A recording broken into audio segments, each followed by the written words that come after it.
Welcome to Coffee with Meosha, where every show is brewed to perfection. I'm your host, Meosha Williams. Ladies and gentlemen, I need you to get your utensils ready. Today's an intense show. Ms. D, raise them up.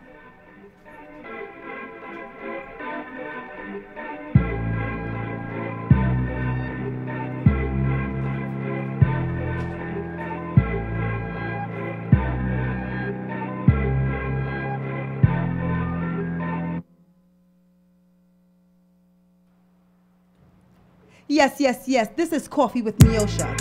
Hey, hey, God's plan.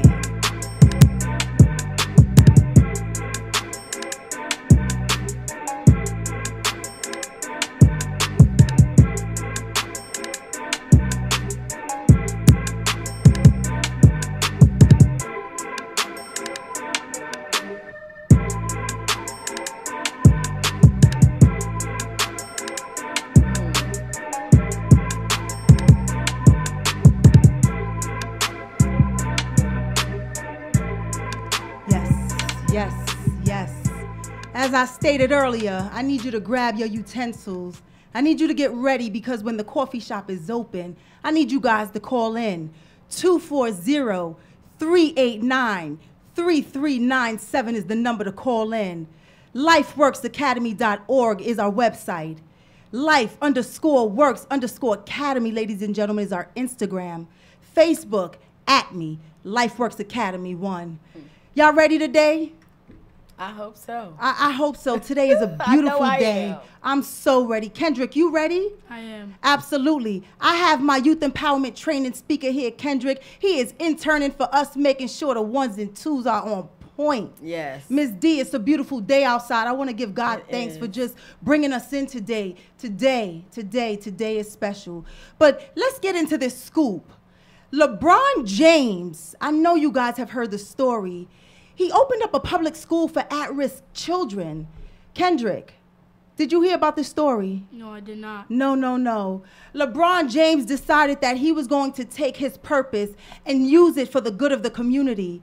He opened up a school free of charge for young kids. And he also said parents are in this too, Ms. D. Yes, absolutely. He's making sure parents are being educated. Parents are getting the training that they need to support their children.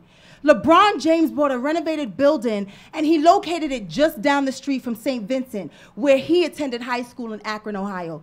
First of all, what do you think this is going to do to the children? Have you guys seen the photos of this school? Yes. Have you seen the double-sided balcony that goes down with the banister? Oh, my God. What do you think this is going to do for those children who need him?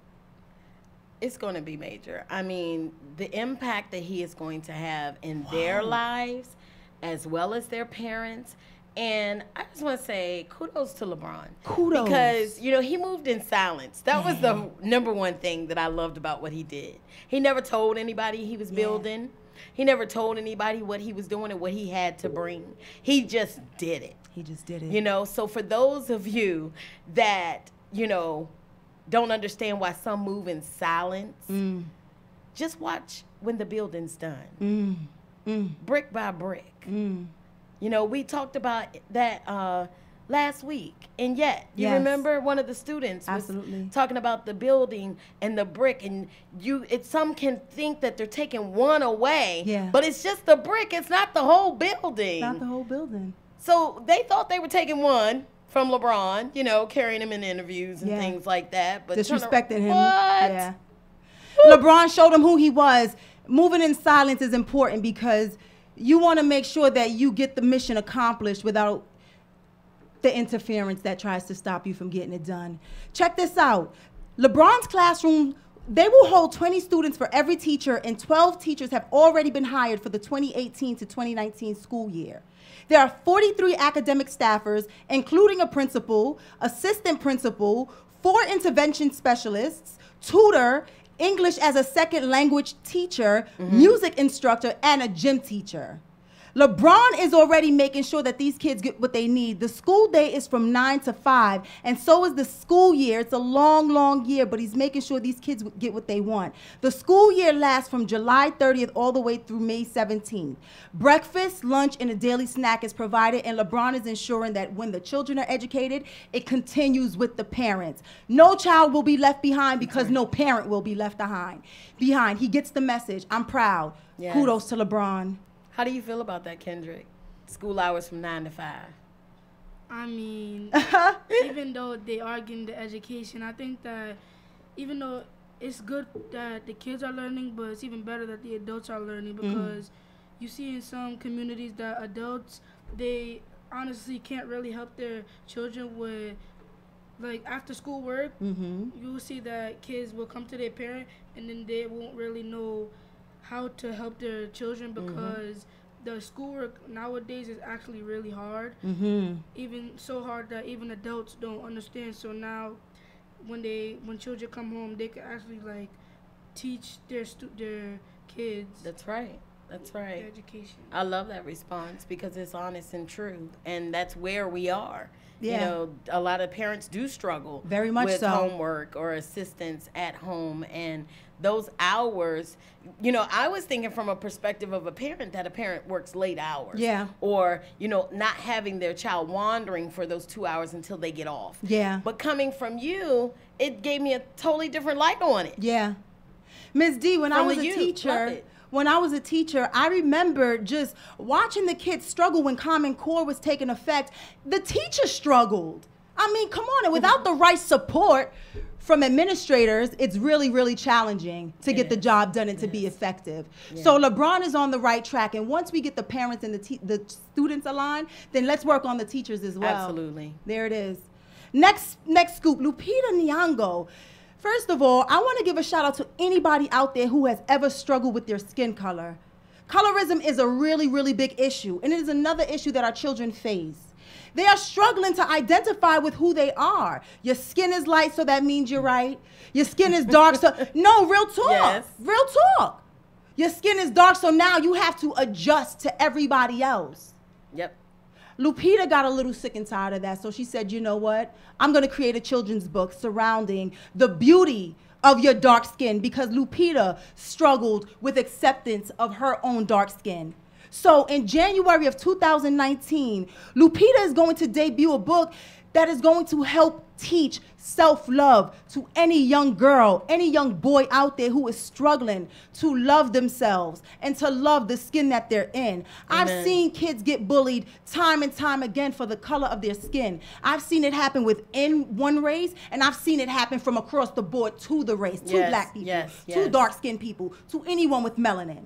Absolutely. And it has to stop, because our children are living life misunderstanding who they are, and they're having to find excuses, reasons to be accepted because of how they were born. Lupita, shout out to you and to anybody out there educating these children. Let them know, baby, it's all right. There's nothing wrong with you. Your skin color is just fine. And there are resources and people out there who are helping to remove the stigma, helping to remove the label, stepping up, stepping in, and demanding the respect that they deserve. Kendrick, your skin is dark. Has anybody ever teased you about the color of your skin?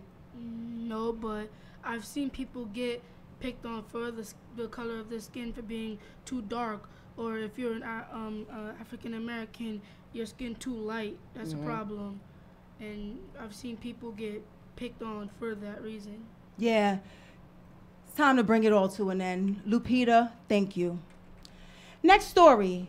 Ms. D, I'm a little shocked at this one. New York, I got to have a conversation with you, because this teacher was caught selling, well, she wasn't caught selling it, but here's the story, according to the New York Post. A Louisiana math teacher accused of trying to sell meth reportedly still clocks in for work at a junior high school following her arrest. Casey Tyler Oden, age 43, was arrested Thursday in West Monroe when police allegedly found 3 bags of meth in her bra, the Monroe News Star reported. Police say they were contacted by a man who said he could purchase meth from the Ruston Junior High School teacher. The man arranged for Odin to bring him 3 ounces of meth to the Avid Motel in Calhoun, according to officials.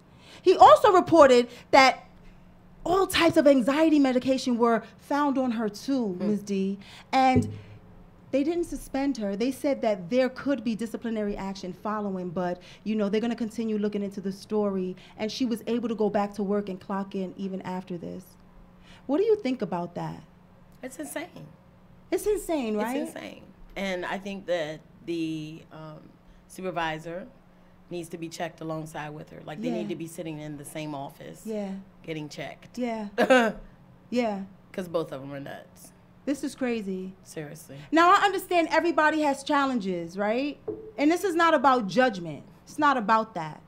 But still, if we know that there are duties that cannot be held up to a certain standard when it comes to our kids, we have to provide people with help before it gets to that point, right? Absolutely. And if that's not the case, then we have to take personal accountability for ourselves. Absolutely. And sometimes you just got to face that music no matter what it is and no matter how course. challenging it is, Of right? course. So this teacher should have taken a bit more caution in her decision to do what she did, Ms. D, right? Yes. We do have children to protect, Kendrick.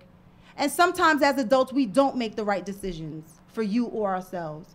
Still, personal accountability is where it's at. These school systems, we have to make sure. On all levels. On all levels. Yeah. Our kids are being affected.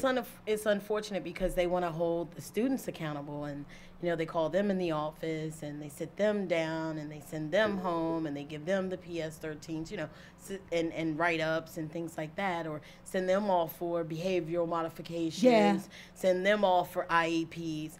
But what are you doing for your staff? Yes. What are you doing for your administration that has the exact same problems as the children? As the children. You know, that mental illness does not have an age limit. It doesn't.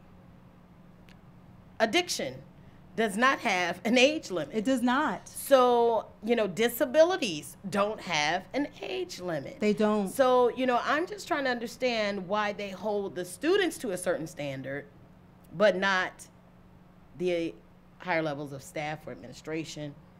It's just, it's sad. Yeah, and oftentimes. Very unfortunate. Things need to change. They do. And oftentimes, teachers are held accountable and those above them are not.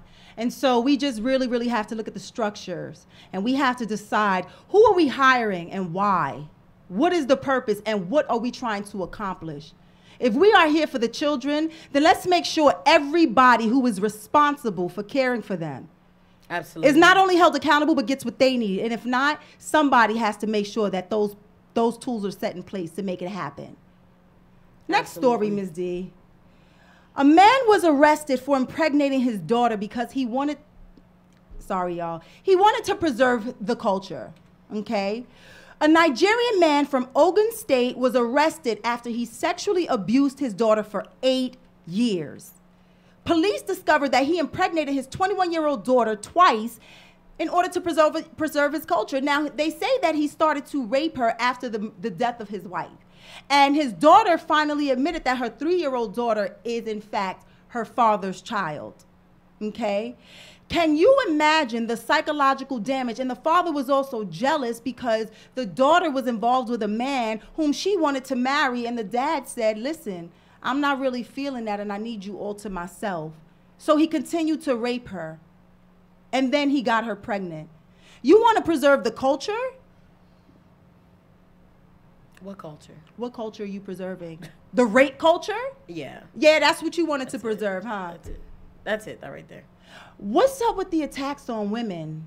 I mean, like, what's up with that? And what's up with that being so normal and so acceptable? Okay? I'm trying to figure that one out, where they do that at and why. It's just like brushing your teeth. Hey, there's another one that, you know, was attacked. Just let that fall by the wayside. Women are being abused constantly, day in and day out. It's bad enough we have to raise children, bear children, keep our heads on straight, maintain our mental stability. Half the time, most of us don't even know who we are, where we're going. And then the violent attacks, the abuse, the trauma. What's up with that? I have a problem with it. Yeah. And I'm tired. I'm tired of seeing women hurting. I'm tired of seeing women being defenseless. I'm tired of seeing abusers get away with crimes and nobody standing up for the victim. As a matter of fact, I'm tired of the victim being blamed for being victimized. It's unacceptable. It's unacceptable, Ms. D. It's there needs to be change. Come on. Change has to come. It's becoming exhausting. Literally. Literally. Yeah. Yesterday on Instagram, women in the nail salon were frustrated. 3 women, a grandmother was attacked, her granddaughter and another woman, over $5. Okay? $5 over an eyebrow job that the customers were not satisfied with. They paid the money to get their nails and feet done. When they got the eyebrows done, they didn't like the job and said, listen, this is not what I paid for. This is not what I'm going to pay for. This is a botched job. Mm-hmm. And instead of the business owner saying, you know what? Sometimes the customer is right. Yes. They pulled out sticks and rods. They beat the bricks off of these women. They did. And I'm watching it and I'm wondering why. $5? Nah. $5. Nah. So I deserve a metal rod plastered on my back over $5. And guess who got arrested in Brooklyn, New York? Guess who got arrested? The victims. Wow. Yeah. Wow. Remember how bad it looked when Junior was being attacked, right? Wow. When I saw this video of these women being swung on with these rods, all I could think about was what Junior was going through when he was attacked. And now these women are being attacked. My point is, something has to change. Where is the justice? Where is the support? Where are the voices for the women? So let me get this right. They were arrested. Yes. The victims The were victims. arrested. So in order to be arrested, it means you have to be a criminal, right? So what crime did they commit other than non-payment for services? I couldn't tell you. And is that an arrestable offense? I can't tell you. I don't know.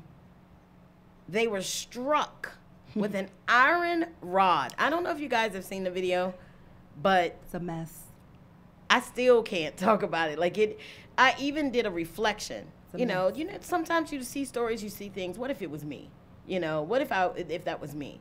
And I had to reflect back into my own self.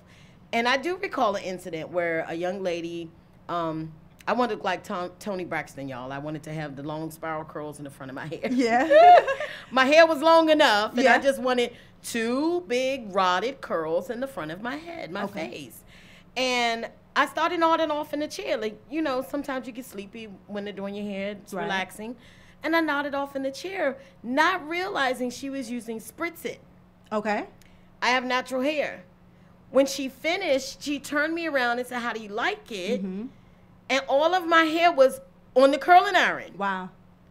And my bangs were not even longer than your index finger. My bangs had came all the way down past my front shoulder. Mm. And when she turned me around in the mirror, they were no longer than my eyebrow. Wow. They were on the curling iron.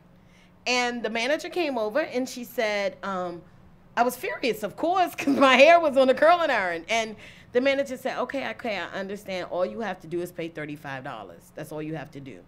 And she told the young lady to go lock the front door because I needed to pay the $35 or they were going to call the police because of non-payment of service. And I said, what you need to do is unlock the door. No. And let me out. No. That's what you need to do because the police are going to be coming here for another reason. That's a fact. You have my hair on a curling iron. No way. So, I mean, like I said, I had to look back and say, okay, Divina, thank the Lord. It ended okay because they did open the door and I walked home. I was waiting on a ride that had dropped me off, but I didn't even wait for the ride. I was so furious. I walked home. Yeah.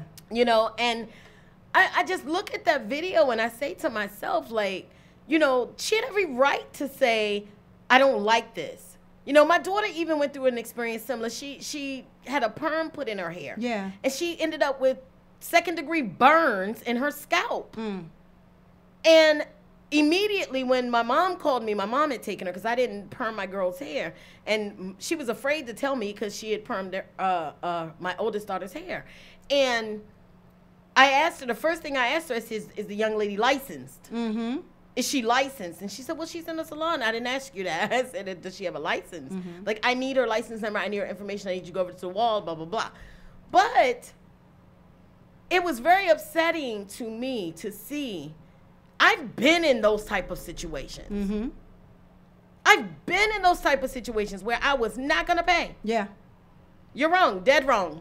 Yeah. Okay? I don't know what her eyebrows looked like. Maybe one was completely gone. Who knows? We don't know. What I do know is I saw an iron rod go in her back. $5. That's all I'm going to say. I'm going to leave it there. They got beat in the back for $5. I'm moving on to the next story. Speaking of third-degree burns, there's this ridiculous challenge going on around the internet called the hot water challenge. Kendrick, have you heard of this? Yes. What do you know about the hot water challenge? I know about the hot water challenge is that you have to, it's basically like the ice bath challenge. You have to pour the water on your head. But people are taking it overboard and like pouring it on their friends and on themselves and burning themselves over dumb things that other teenagers and their kids do. Absolutely. So Kylan Clark had to spend a week in the hospital earlier this month after a friend dumped boiling water on him while he was sleeping. And it was all part of this ridiculous internet challenge. The 15-year-old from Indianapolis, Indiana, he told them that he was asleep. He said his friend thought that it was a funny prank to just pour the hot water on him. He didn't know that it was going to go as far as it did. And once his friend poured the hot water on him, he said, my skin literally just fell off my chest. And then I went and looked in the mirror and I had skin falling off right here on my face. My God.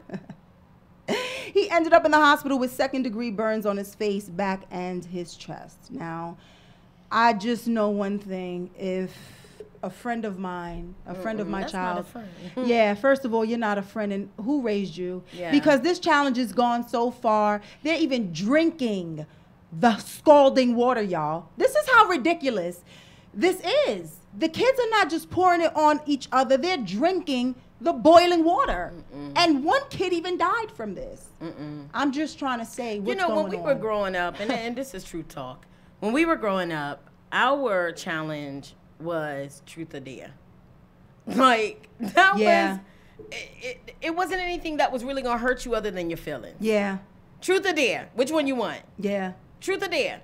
So either you stood in your truth or somebody dared you to do something you didn't want to do. Yeah. That's about as big as the challenges got. It's really unfortunate these children are doing things that actually are injuring themselves and others. Really? I know for me growing up, you know, the challenge was making sure we had 3 meals a day. A girl. you know, that was the challenge. Okay.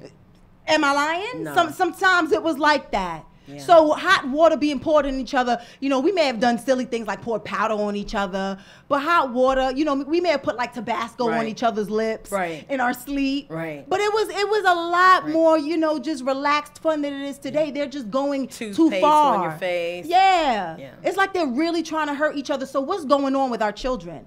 Who's affecting them? Yeah. Who's influencing them? Yes. What are they not getting that they can't put down a pot of boiling water and pick up a book? And challenge yourselves to finishing it first. Finishing it first, or finishing it, period. Yeah. You know, my daughter the other day, it was tickling because she actually raised her voice at me. And I said, who do you think you're talking to? She says, but you keep interrupting me. I can't concentrate. She was trying to finish a book. And it was so funny to me. And it was like, okay, but I'm going to need you not to raise your voice, though. Yeah. You know, but it was tickling to me. I turned the corner and I was tickled because she was really upset that I kept interrupting where she was in her story. Yeah. So, you know, just moments like that, parents, highlight the good times. Yeah. When your child is doing something right, commend them on it. Yeah. Because there's so much wrong out here to do, and there's so many things that are being done behind closed doors that you cannot see. You're not with them 24/7. And the peer pressure will break them in, and they will get involved in these challenges. And at the end of the day, like Kendrick said, he said it himself, you know, it's a stupid challenge, it's something dumb to do. These kids know these things, but they get right there in the presence of their friends and they do it. Yeah. Yeah.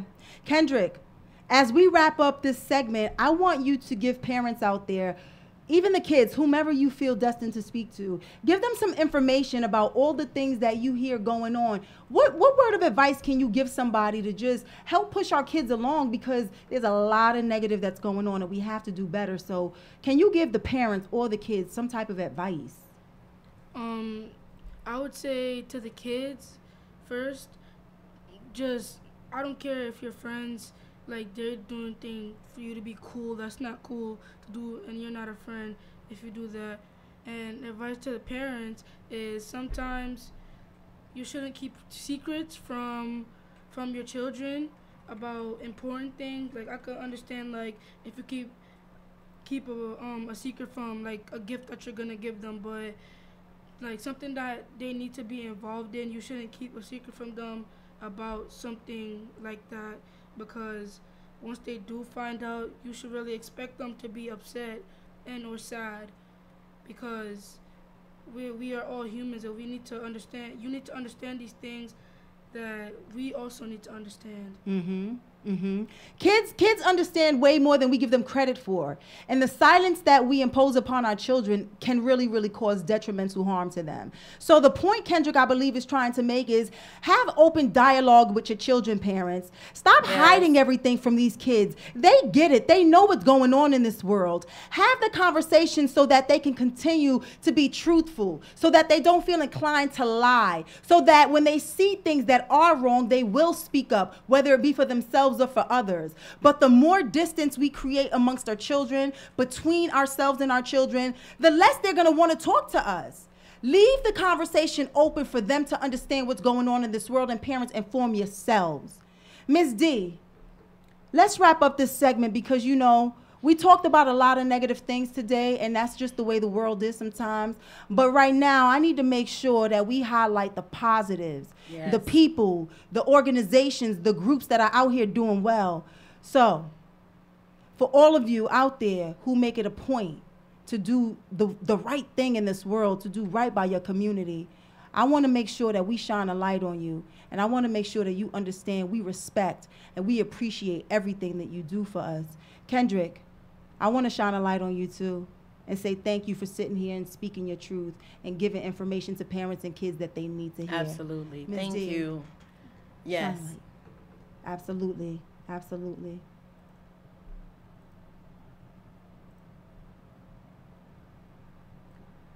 Grinders, let's get it. Turn your lights on. Turn your lights on. Turn your lights on. Turn your lights on. Turn your lights on. Turn your lights on. Turn your lights on. Yes, yes, yes. Yes, yes, yes, yes, yes. This is one of my favorite portions of the show. This is the grinder portion, guys. This is where we highlight organizations and individuals who are out there doing the things. Yes. First things first, Community Kinship Coalition. Your Hoops for Peace event was amazing this past weekend. The looks on those children's faces when Team Durant, Kevin Durant's team came through and hooked them up, Ms. D. I mean, they were so excited. The workshops, the game. The game wasn't even the highlight. It was all the camaraderie that we saw, the music, the food, the conversations, the open dialogue. It was amazing. It was beautiful. It really was. It was beautiful. I mean, the post that I had put up said, "A storehouse full of riches." And I meant every word of that. Every single one.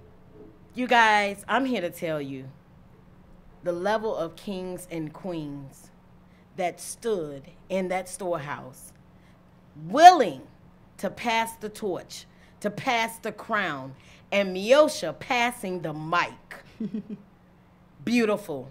And we're talking about to celebrities, to pro ball players, to entrepreneurs, to business owners, to political officials. I mean, it was just limitless. It was. And free. And free. So if you missed it, Please, I'm telling you, go ahead and save the date now for next year. We don't have the date, but you better look for the 25th annual Hoops for Peace for you and your kids and get yourselves out there. And like she said, all of the donations, everything was given. Given. Everything was given. It was beautiful. It is. It's really a beautiful movement, yeah, what they have going on over there. So definitely, Community Kinship Coalition, George Hodge, my brothers, Brian Shivers. Shout out to all of y'all. BJ the Village, Page going out BJ there, Page doing his thing. Yes. I mean, Pastor Dover, everybody. Yeah. Y'all did that. It was beautiful. It was beautiful. And thank you so much for giving me the opportunity to shine and to do what I do. And like Devon say, pass that mic right on to these kids. That's the goal. That's the point. Paris Smith, thank you so much for coming out, getting all that beautiful raw footage and making sure that everybody was on point. We got the interviews we needed, the shots that we needed. No frame was lost, Miss D. She got it all. She worked hard. She didn't complain. She was on her feet all day, moving and shaking, grinding. That's what it's about. I love seeing women just rock. Thank you, Paris, for all your hard work. Kaniko, oh my God, Kaniko Logan, thank you for doing my makeup. Thank you for loving on me, making sure I was together. Thank you for coming up to me when I didn't even know you were around to make sure I was right for the cameras. You ladies helped me do my thing, and I will make sure I continue to pay it forward. Thank you, all three of you, for being our grinders of the week. Follow me real quick. This is what I say. Make room, let them work. Make room, let them work. Make room, let them work. Make room, let them work. Make room, let them work. Make room, let them work. Make room, let them work. Make room, let them work. Somebody shine a light on them. Shine a light on them. Shine a light on them. Shine a light on them. Yes, yes, yes. Shine a light on them. It's time for our first break of the day. Again, Community Coalition, you did your thing, but I want to dedicate this to the hardworking women out there. The women who don't give up on themselves. The women who make sure they pay it forward. The women who will be damned if they're silenced. Ms. D, I don't know about you, but being an independent woman doesn't mean that we don't need anybody. It just means that we use our strengths and our gifts to highlight those who need us most. I need you to make sure you take them out.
Something about her, 'cause she work like a boss, play like a boss.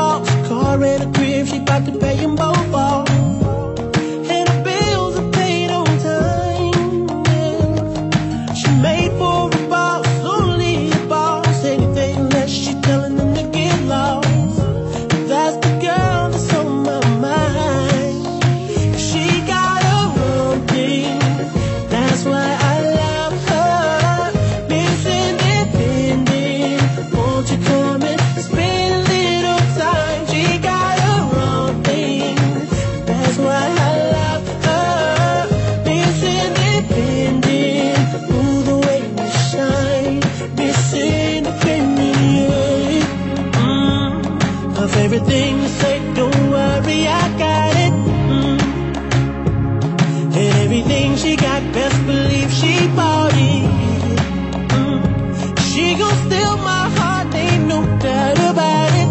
Girl, you're everything I need. Said you're everything I need.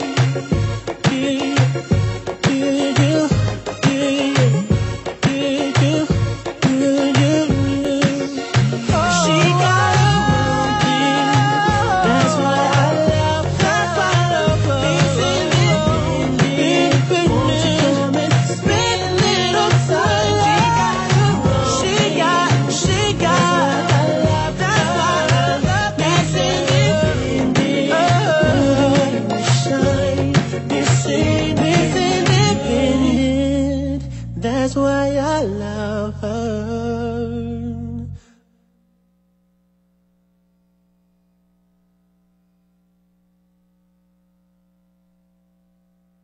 Okay, remember what I told you.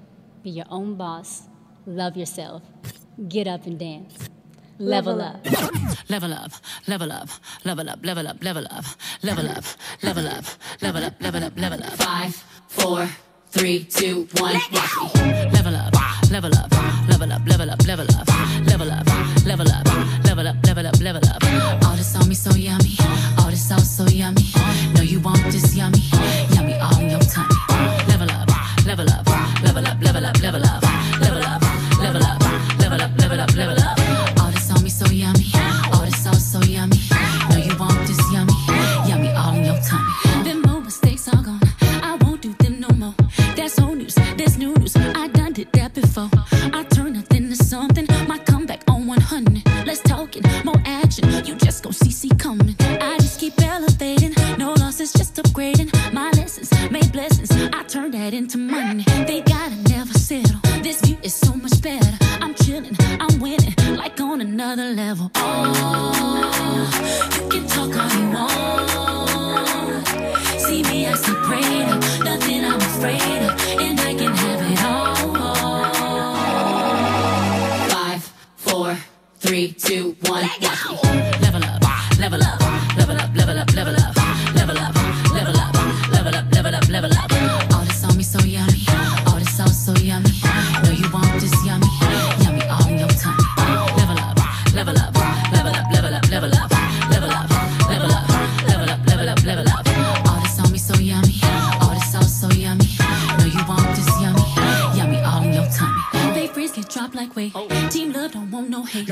I'm grinding, I'm shining, up, I'm on my way. They gotta never settle. This view is so much better. I'm chilling, I'm winning, like on another level. Oh, you can talk all you want. See me as a greater, nothing I'm afraid of, and I can have it all. 5, 4, 3, 2, 1, watch me. Level up, level up, level up, level up, level up, level up, level up, level up, level up, level up. All this on me so yummy, all this sauce so yummy. No, you want this yummy, yummy all in your tummy. All this sauce so level, on another level. Elevate your level, level. Graduate your level, there's no one on it. Nah, nah, nah. Hey, level up, level up, level up, level up, level up, level up, level up, level up, level up, level up. All this on me so yummy, all this sauce so yummy. No, you want this yummy, yummy all in your tummy. Level up, level up, level up, level up, level up, level up, level up, level up, level up, level up. All this on me so yummy, all this sauce so yummy. No, you want this yummy, yummy all in your tummy. Yes. Level up, level up, level up, level up, level up, level up, level up, level up, level up, level up. Yes, yes, yes, yes, yes. Listen, before we move into the next song, guys, I need you to make sure that you get ready to call in because we will be opening up the phone lines very soon. 240-389-3397. The next song, oh my God, it's one of my favorites. It's a throwback and it's a slow one, but I need you guys to get ready because I'm trying to find my way back from a few things, and I need you guys to help me with that. So I need you to move into the next one, which is Jaheim. He's finding his way back.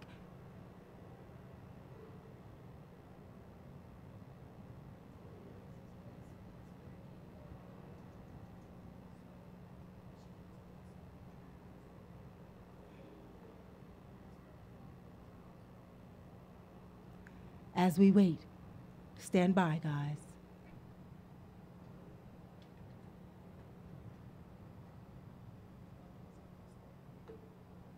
Listen, sometimes we gotta rock and roll, so we're gonna throw another song on because our computer is doing what it does. Sometimes we have a little technical difficulty, but Ms. D's gonna throw on something else until we get it right. Stay tuned.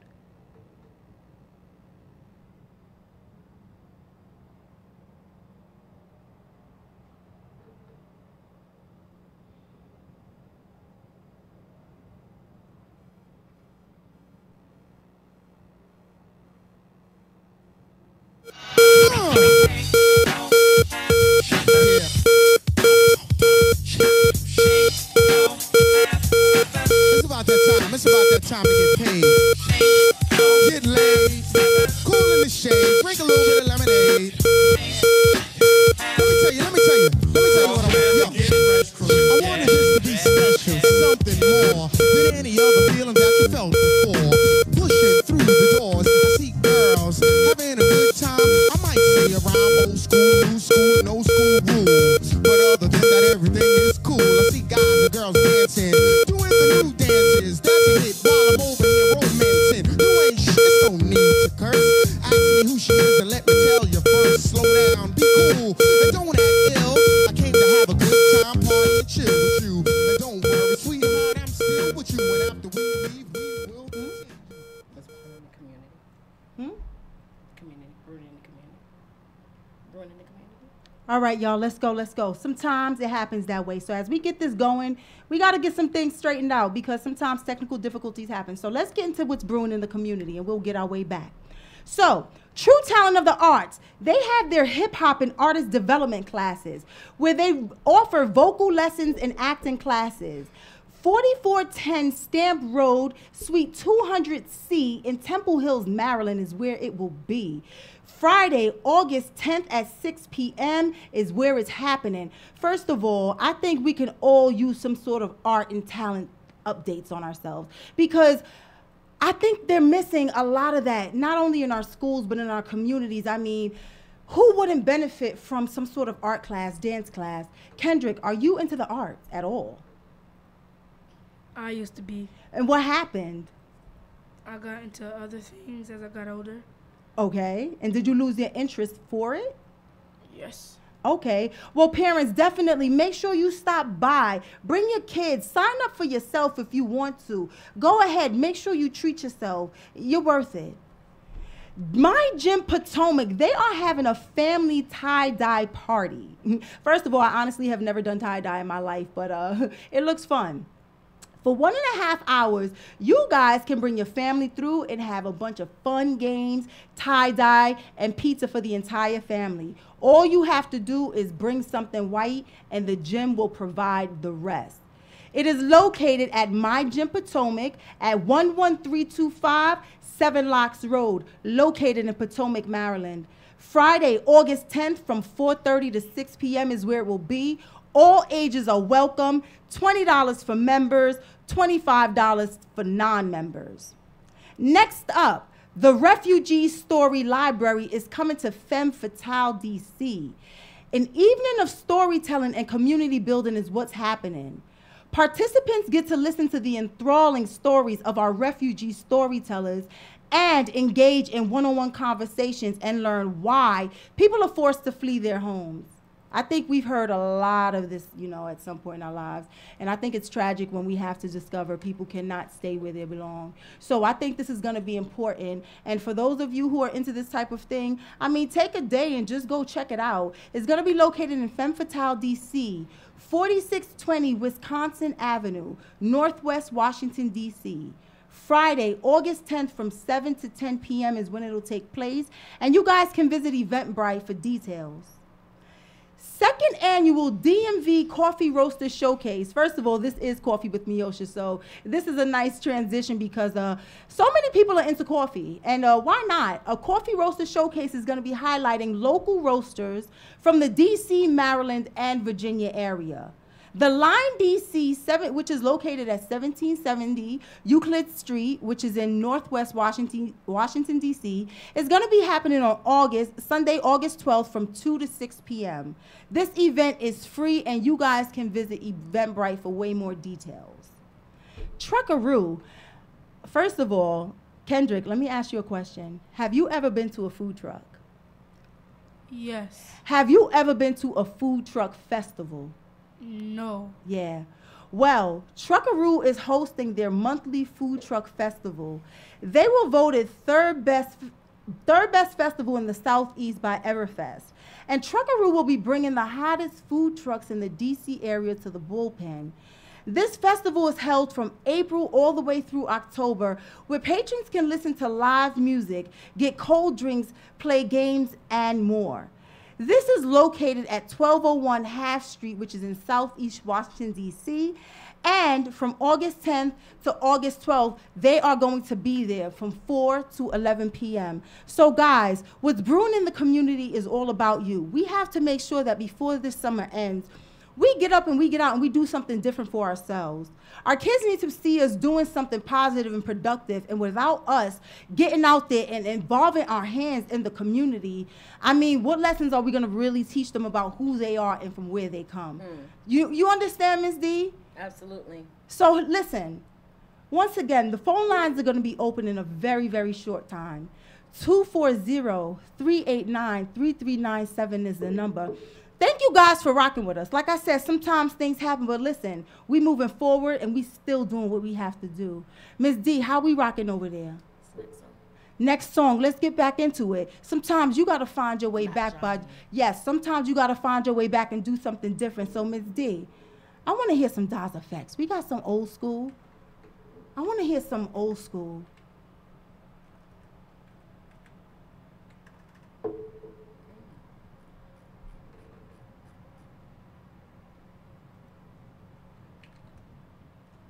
Let's pull it up. Let's just send them to break.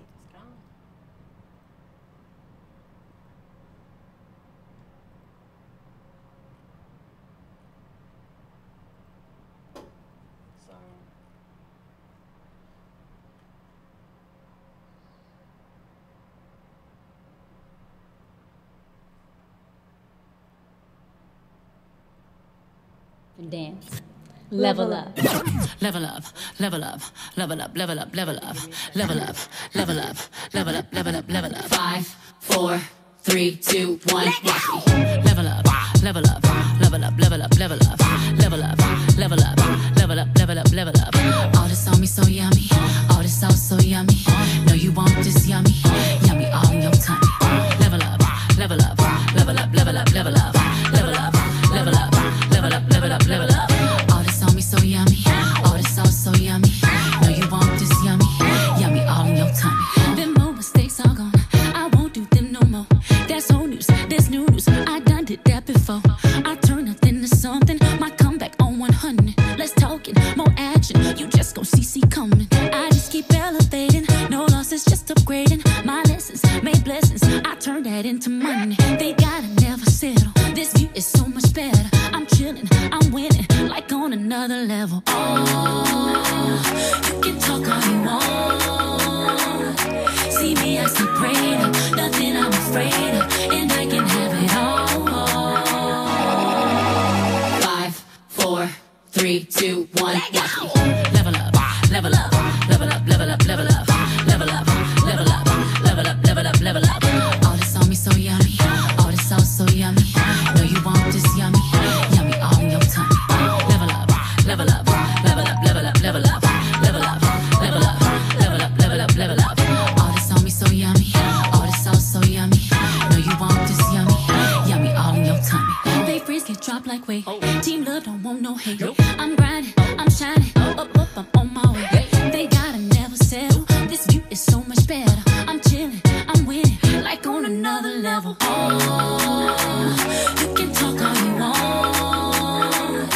See me as the greater, nothing I'm afraid of, and I can have it all. 5, 4, 3, 2, 1, watch me. Level up, level up, level up, level up, level up, level up, level up, level up, level up, level up,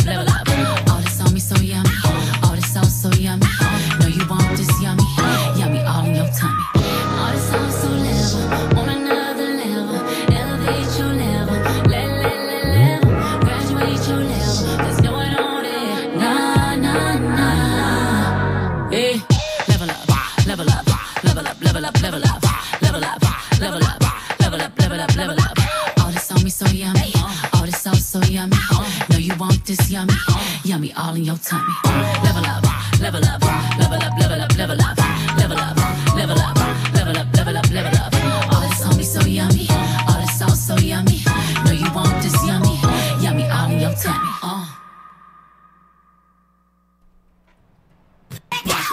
Level up, level up, level up, level up, level up, level up, level up, level up, level up, level up. All this on me so yummy. The devil be trying it, y'all. I mean, let's just keep it real. I mean, sometimes it happens like that. But listen, our system is not doing what it's supposed to do, but we going to keep rocking. We on our way. We have our first caller in, and we getting ready for her. So listen, bear with us as we get it together, because today is a show that is important. And when you're dealing with important things, sometimes, you know, things happen. So we on our way.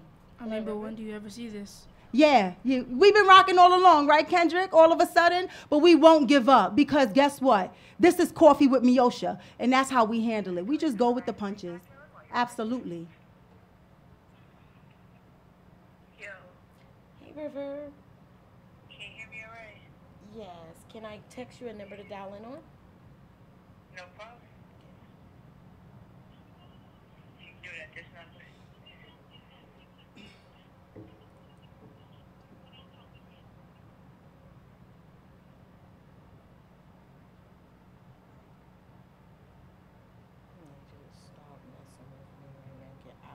Miss D, we got a song we could take them to real quick?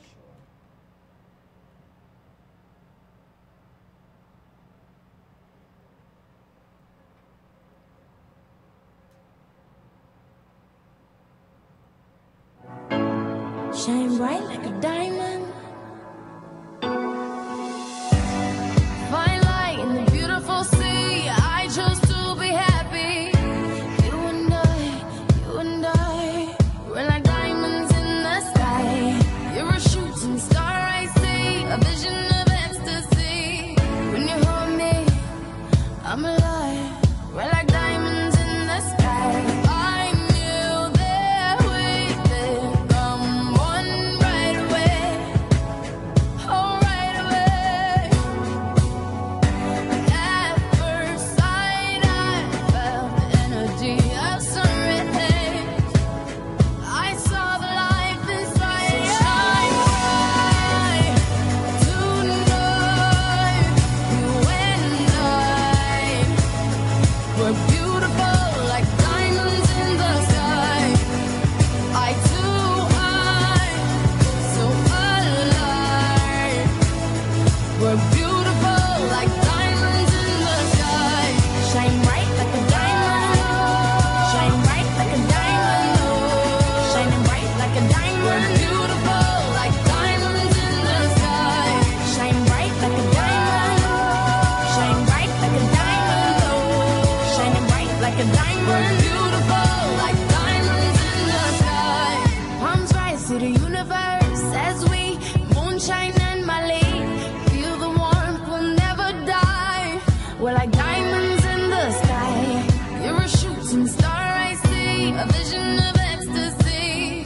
When you hold me, I'm alive.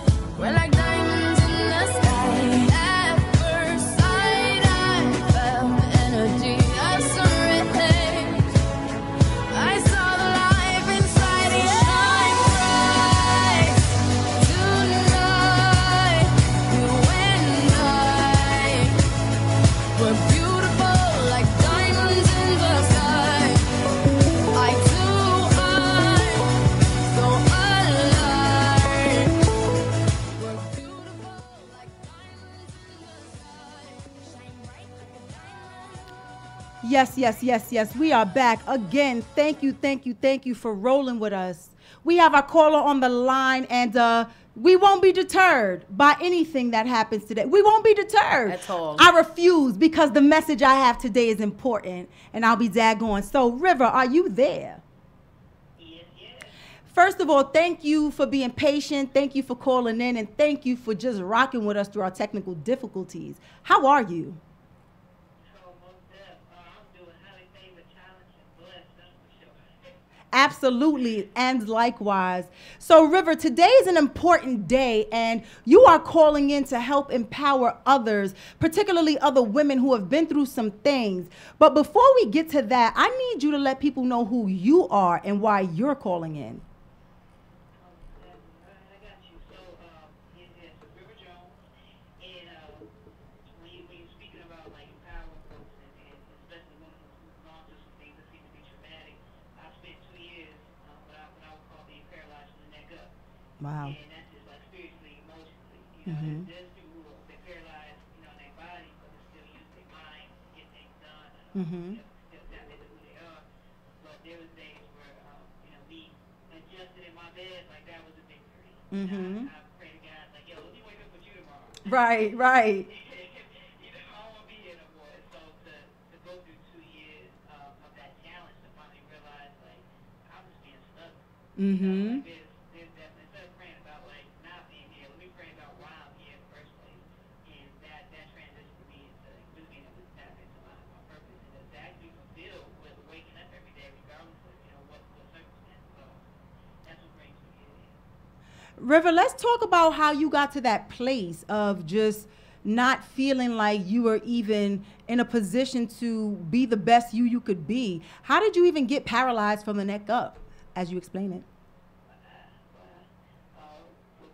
Before I hit a traumatic experience, it was mostly just not feeling like I knew what my purpose was. And then, you know, after going through that challenge, I was actually sexually abused. To be transparent, you know, Yeah. sexually abused by my birth mother, her husband. You know, I grew up under my father, in addition to my godmother. All three of these people I'm supposed to, you know, be able to look up to, and I put these people on a pedestal. And so to go through that experience, you know, at 18, and, you know, thinking that my life about to get started, and it went to a halt. And so, you know, that went on for 2 months in addition to that. So there was some things, as far as my beliefs, guilt trip, just some things in my system that I had to get out. And I wanted to blame them. I wanted to say it's their fault, you know. But at the end of the day, I had to be responsible, you know, for getting myself through, because it wasn't up to them to get me through. So, yeah, that's the journey. First of all, it takes a lot of courage to even admit over the airwaves, you know, that you were sexually abused. There's so many women out there who are harboring those experiences within themselves. So I just want to first say thank you for your courage, River, because that testimony alone could be saving so many lives right now. So, you know, I know exactly what that feels like, and it can silence you into so many different dark places, right, River? It's silencing, it's deafening. So, River, tell me, what is it that you do now to help yourself continue this battle in just living the best life that you can possibly live? How do you keep it going? First and foremost, I know it can look easy, but it's not. Yeah. What it is simple. You know, it's very simple. It takes some work, but it's as simple as being consistent and focusing on, I call it ABCs, you know, focusing on my actions, my beliefs, and then the culture I have around me. And, you know, he had to actually just talking about that, just getting out, you know, being in the community, doing things. Just simply, for me, it was, you know, adjusting in my bed wasn't a big deal, so just taking a walk around the block was my way of an activity. That was me getting my, because you can actually change your DNA. You can legitimately, because some of these things, we don't have to go through something traumatic to feel depression, to feel anxiety, to go through PTSD. You don't have to actually have our own personal experience. It can be passed on. You know, this is something that can be in our DNA, and so being able to change our DNA by, you know, what we eat and what we do on a daily, and then our thinking.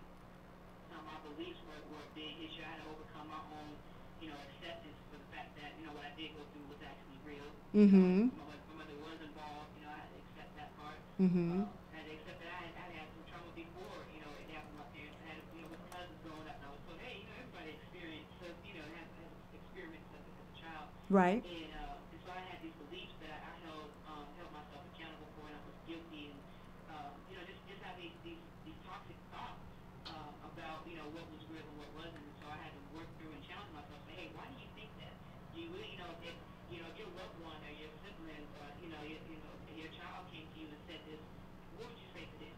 Mm-hmm. And then I began to learn how to love myself by putting myself in someone else's shoes and saying, wow, like, Yeah. I would actually take this situation a lot differently if this was someone else that I loved going through this. So I had to learn how to love myself that way by just not thinking of it as me, and then my culture, it was like I'm listening to this music. Now Drake is one of my favorite artists, but the stuff I was listening to by him was so depressing. Yeah. All the stuff that they take a shot from me type stuff. You know what I mean? It's like, come on now. Like, I had to really adjust what I was putting in my vibration. If they don't kill my vibe, and you can really kill someone's vibe, you can really kill their vibration and have them living on a lower protocol, especially when it's internal. You're doing it to yourself. So I had to get around, different people. I had to make sure that even when I didn't feel like doing something, Mm-hmm. I knew it was gonna, the outcome was gonna be worth it. Get into it anyway, and fight how I felt. And so between the ABC, the action, the belief, the culture, I've been really been able to maintain bliss and fulfillment regardless of the challenges. Like I said, I'm highly favored, but I'm challenged as well. But I'm experiencing the blessings because I'm able to fight that. Now, River, you just gave us a lot to digest because what I heard you say was you hold yourself accountable. And I heard you say that you continue to invest in yourself no matter what's going on. Would I be correct in that?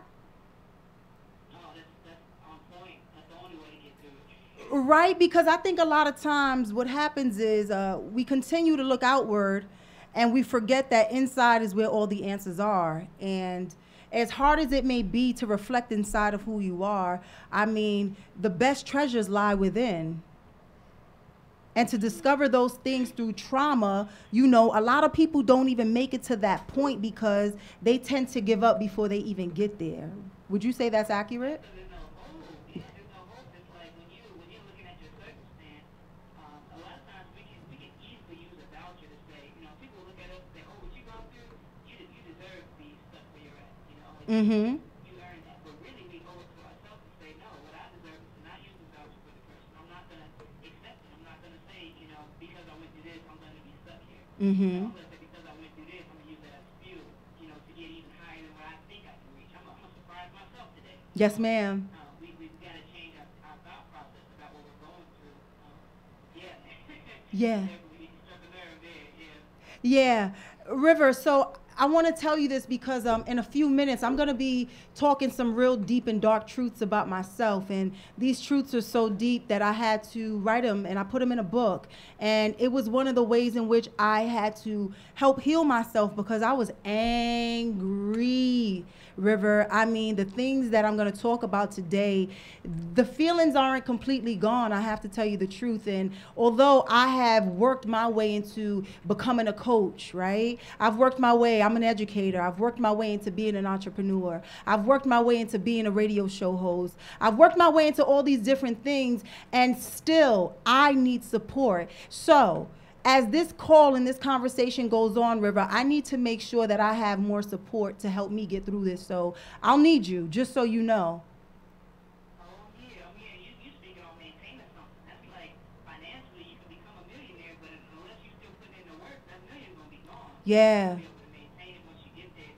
And so, like, I feel you. I've actually just got off a 40-day prayer challenge myself just to maintain it and to reach a little further. Can you talk about that?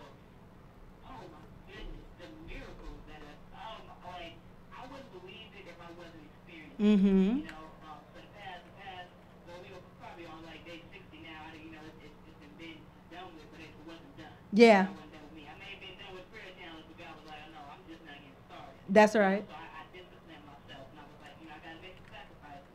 I cut out some things for 40 days, things like I really didn't want to cut out, Mm-hmm. like that, but I know it's going to be a distraction.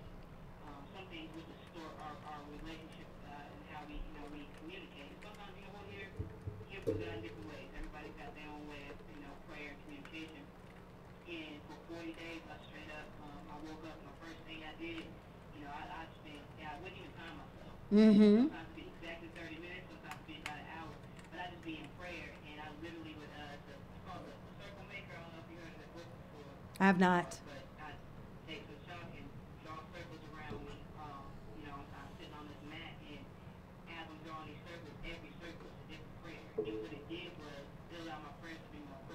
Mm-hmm. They say it's more healthy to chew slow, like you're supposed to do 30 chews a bite or something like that. Like Yeah. that's how it was. Like I was chewing on my prayers, and it was just it was so much thorough of a prayer, and it allowed me to really be having a peace of mind before I started my day. Mm-hmm. And sure enough, I would see I'll be able to count my blessings a lot more accurately.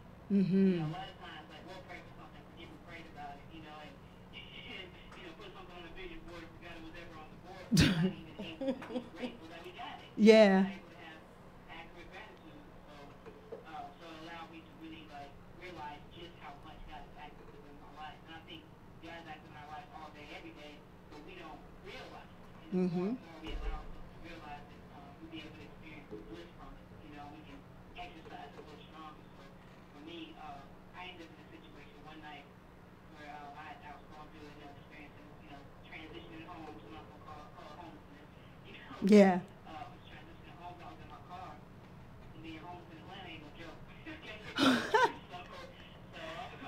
in my car and I said, you know what, God, you know, I've been obedient. I'm on this prayer challenge. I done everything you told me to do. I Yeah. feel like doing, I'm giving, and I'm like in a place to give to myself. You know, and I said, I'm not sleeping in this car tonight. I don't care what you got going on, but Yeah. you figure that out, I'm gonna be out here walking this park. But whatever I do, I'm not gonna be sleeping in this car. And sure enough, I didn't even know it, but early in that morning, I had already had a friend reach out to me and say, yo, like, I don't get a break this evening, but you can come through. Mm-hmm. Shoot me a text. In the middle of me going off on God, I'm not gonna say you coming through or not. Right. Yes. Girl, you foolish for not being, you know, not being focused. Like, you've been distracted, looking all over. I'm like, wow. Mm-hmm. Crib set up, didn't even know. Then in addition to that, like, it was one blessing after the next day. Like, it went from employment to literally, like, I couldn't find my license. I got my license paid for, and then when I went to the DMV to pay for it, they told me that one was free. I ain't never heard of that. Wow. It's free, so then I had money for gas. I got Like, you know, goosebumps. it's just like one thing after the next. So I'm actually, like you said, writing it out now, because it's a journey that's almost unbelievable. Yeah. You know, but when you put yourself in alignment with God and God's people, regardless of how you see God, you know, just being in alignment with your true self, your authentic self, being at peace, doing what's right even when you don't feel like it. You know, it does something amazing to your experience of life. Rivel, that's one of the things that I talk to people about. You know, I talk about God a lot, and I talk about God because of my personal relationship. And I always try to let people know, you know, however you have to build one, build it. Some people go to church, some people don't. You know, I don't put restrictions on how you can find your way to God. Just find your way there. And a lot of times, you know, we run from our problems because they hurt and they stink and they are nasty. But how else can you find God, you know, if you haven't been through the bottom and found your way to the top? It's hard. And we have to just be understanding of, you know, God is everywhere and in everything that we do. And if we just allow ourselves to find that connection, I promise you, whatever you're going through, I swear to you, you will find a way out. You really will. Like, for people who haven't got nothing, I would say, you know, they don't have a good relationship with God, or my relationship with God is better because my belief is through the roof. Yes. You know, it's like my connection, like, you can say, you know, nothing ahead of me is greater or stronger than the power of God behind me all day long. You can repeat these, you know, regurgitate these scriptures, but when you live it, like, that's when you're like, oh, this is real. You say it all day long and believe it, but you don't really believe in what you say your belief is until you're able to live through that thing and experience it. So I feel you on that. Absolutely. We can see how real it is. Absolutely. Now, River, let's talk about some of the traumas that you've seen and some of the people you've worked with.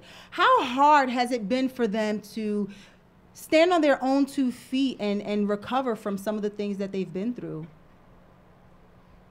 Well, in all honesty, what I see commonly is that, you know, folks will go to counseling and they'll seek out for help, and some of them won't, but when they do seek out for help, it's normally, you know, put to them like, just repeat whatever you've gone through enough to where you're numb to it. You know, that's the goal. Like, that is how they're supposed to get through it, and that makes it difficult for them because what you're doing is re-traumatizing yourself. Yes. In all honesty, you know, and some people will get numb to it, but they'll also use supplements that are very temporary. Yes. Get you through the long term. Doesn't give you any self-respect either. Yes. What it does is, for the meantime, you get satisfied. Then you have to go back and get stronger doses because our bodies will just get used to something to the point where, okay, it was strong when we first started, but now I'm conditioned to this thing. Yeah. I need more of it. And that could be the drugs. That could be, talking about it until, you pretty much told everybody in the world, now you don't even know who else to tell. Right. So, you're in this repetition process where it's never enough.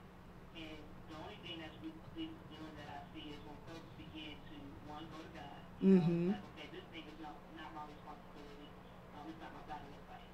My battle is day by day, letting every day take care of itself. Mm-hmm. And the other part is, instead of doing a trauma narrative, or right now, this is my trauma, this is, the problem, is doing a victory narrative.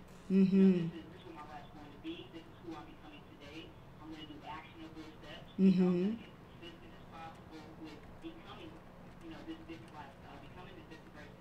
And what I see that the great challenge in that area with a lot of folks is the fact that you're going to lose some people. Mm-hmm. The fact that you're going to lose who you are. You're going to lose yourself in the process. Mm-hmm. You're not going to be able to identify yourself. And some people are scared to lose who they are scared to lose, who they connect with. And you've got to be able to tell yourself it's okay. It's okay that I don't look the same. In fact, growth, that's an attribute of a living organism. Yeah. If you're not growing, if you're not adjusting, then you're the walking dead. Like, Yeah. You're not actually living. So to be able to accept that, next year, this time, not only am I going to be in a better place, but it's going to look different. Yeah. And to accept that regardless of, what it takes to get there. I find a lot of people struggling with that, but once they're able to challenge their own thinking, once they're able to challenge why do I think this? Mm-hmm. Because mom told me this, is it because of getting around people who believe this way? Mm-hmm. Do I really believe in this thing, or am I just surrounding myself with people who believe this thing? So it's changed, Yeah. And we have to really challenge, like I said, our culture, our beliefs. Yeah. And then what we do on the daily, because it can all feed into how we feel. It can all just stabilize our life. So, I think just to answer your question, it's just that change. Yeah. Change is tough. Absolutely. And one thing I want to remind people of is you're gonna fall several times when you are trying to find your way. It is gonna be a point in time where it may look like you cannot pick yourself back up. But I always tell people, give yourself one more chance to get up and let that time turn into another time and let that turn into another time. And you'll just find yourself in a perpetual cycle of not giving up. But all you have to do is literally try one time, and eventually you'll get into the groove of wanting to do more for yourself and wanting to stand up and wanting to face whatever it is you're going through, because it's hard. And River, let me ask you this. Who were some of the people that you relied on when you were going through your experiences? I love that question. Thank you. You got to build that muscle, to piggyback on what you were saying. Yeah. So you have to build. And so I was in the gym with coaches. And mind, you couldn't tell me that Oprah was my auntie. You couldn't tell me that Hello. Thomas wasn't my uncle. You couldn't tell me that Will Smith wasn't my big brother. Like, Woo! everything. I had YouTube on a repeat, I was chilling with Deepak and he was showing me how to meditate. Yeah. And then here have a conversation commentary. Like I heard Eric Thomas say, you owe you. Yeah. I'm like, you're right. I do owe me. Yeah. Like, stop blaming other people. I'm like, you're right. It's not my mama's fault I'm stuck here. It's Yeah. my fault 'cause she ain't even been around for a few months. Mm-hmm. And so I definitely absorbed myself. I couldn't find people in my community that I felt comfortable with getting so vulnerable with at first. Mm-hmm. Transparency took some time. And so what I did was, I spoke to people through YouTube. And I would literally have, like, you think I'm a crazy person, have conversations, with Eric Thomas. And now I'm actually in his online university. I'm having actual real live conversations with the man. Wow. It took for me to believe, it took for me to have the interaction through the YouTube, in my mind. Our minds are so powerful to the point where now I'm physically talking to him. Yeah. That was years ago. That took 5 years for me to have a physical, real live conversation with him. But when I went to that YouTube, I was searching for, a different environment. And I couldn't find it right there at home, so I had to create it. I had to use my imagination. We lose that as children. Yeah. But as an adult, your imagination has so much more power because now you can control it and direct it and use it for what you want to use it for. Yeah. Yeah, I definitely say, yeah, who was it, T.D. Jakes, Joe Osteen, and Mm-hmm. Joyce Meyer, like, I absorbed, soak that stuff up, as often as possible, when I was stuck there in my bed. Mm-hmm. Like, that was my way, my therapy, my way of getting out, having conversations with these folks. And I could always find, I use, Masterclass, Oprah's as a Masterclass, where she shared all these celebrity stories of how they literally went from, rags to riches, and how, they went through abusive, traumatic situations, but I never heard my testimony. And I was like, what about the person who had to deal with their parents and this stuff, Mm-hmm. What about God, man? I never heard that story, and so I was like, wow, I'm gonna have to share my experience, because, I said, okay, God, you bring me through this, I'll make sure that whoever else is going through anything similar, they get to hear that I've been through, and God brought me through, so here I am. Absolutely. Let me ask you this, River. If there is one thing you feel like you let go of during this process of working through your trauma and healing, what do you feel you let go of, and why did you choose that? Make me cry, I'm gonna keep it together. Do your thing, and if them tears flow, baby, listen, it's all good. I have this thing with desire, and whatever I desire, I want to spoil myself. Mm-hmm. I really do. And one of those things that are really heavy on my heart was, I have siblings underneath me that are still in the household. And before I ever went through, the deepest traumatic, experience, like I had already went through like sexual abuse as a child growing up from the time I was about 3 or 4 years old until I was 12. But that didn't stop me in my tracks. Mm-hmm. And so in the process of me wanting to help my siblings out, I would make every day about, like, how am I going to get them out? How am I going to drive myself crazy about them? And it's like I never did the internal work. Yeah. So you can't really care for someone else until you take care of yourself. I didn't get that. It didn't make sense to me. And now as I begin to indulge in the self-care piece, it's like I was going to give to them from an empty place. Yeah. I was going to be angry and bitter. I was going to be overbearing and, in a position that was very unhealthy for them. Yeah. So I had to let go of the fact that even now it's like, hey, if I do get to, have custody or even get to, see them on a consistent basis, hey, that's great. If not, that's not my purpose then. Yeah. That was hard for me to accept, because it was like I wanted to create what my life purpose was. But we don't get to do that. Like, God has created us already before we ever had any experience of what our purpose is. And for me, that was tough to let go of, and just being able to be open-minded about, hey, whatever my purpose is and whatever the conclusion of my life is, I'm going to be satisfied, because I'm going to do the best I can in whatever position I'm in, and I'm not going to hold on to it has to be this way. I have to do that thing, because what that does is it really, in fact, it might be, what I really want, Mm-hmm. less greater than what I'm actually going to get. Yes. So I really had to get to a place where I'm still working on that too, just that acceptance of it is what it is. Yeah. Yeah. Regardless of what I want, and just letting go of my desires. And that's one of the deepest desires I have, is being able to have custody of my siblings and help them, grow up even more. That I was there, when they was all born. Yeah. Yeah. Just being able to let go of these desires that may not be in alignment with what I actually want, but what I need. Absolutely, River. Listen, we're about to go to a break because you just filled me up so much, River, and it's about that time for me to give some information to my audience, because I definitely need to have a conversation with a couple of people. Absolutely, and River. Thank you Listen, for we're your about courage. to go to a break because you Thank just you for your filled me up courage, so River. much, Hold River, on. and Let's get to it's this about next that break time. song, because I want to come back and I want to make sure that those who are tuned in, ready to hear my voice, they get the real deal. And River, thank you once again. Hold on, River. Don't go anywhere. Thank you. Thank you.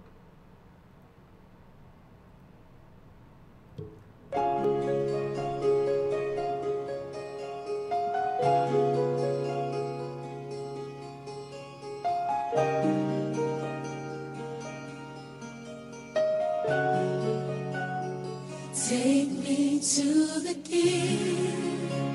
I don't have much to bring.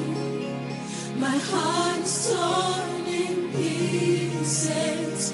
It's my offering. Take me to the King. Truth is, I'm tired. Options are few. I'm trying to pray, but where are you? I'm all churched out, hurt and abused. I can't fake what's left to do. Come on. Truth is, I'm weak, no strength to fight, no tears to cry. Even if I tried, but still my soul refuses to die.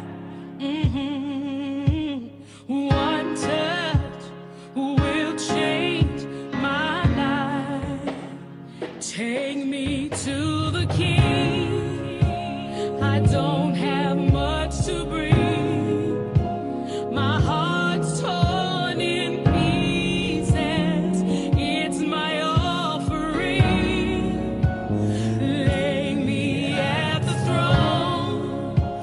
Leave me there alone to gaze upon your glory and sing to you this song. Please take me to the King. Truth is, it's time to stop playing these games. We need a word for the people's pain. So Lord, speak right now. Let it fall like rain.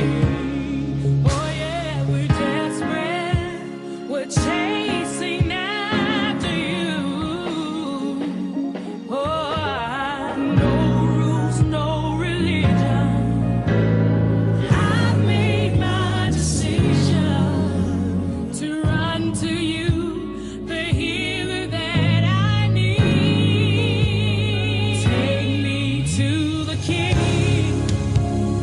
Don't have much to bring. My heart's torn to pieces. It's my offering. Lay me at the throne. Leave me there alone to gaze upon your glory and to sing to you this song. Take me to the Lord, we're in the way. We keep making mistakes. The Lord is not for us, it's all for you.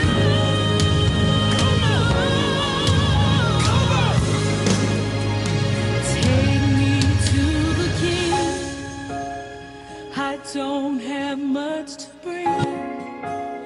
My heart's torn to pieces. It's my offering.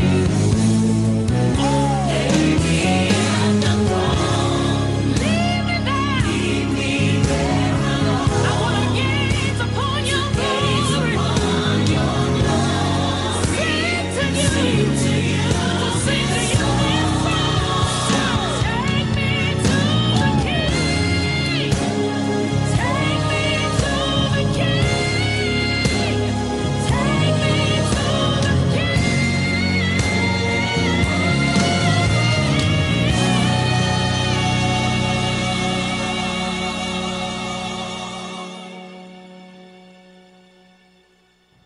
We are back. Coffee with Meosha live. Listen, River, you still there? Perfect, perfect. It's time to get into this coffee with me.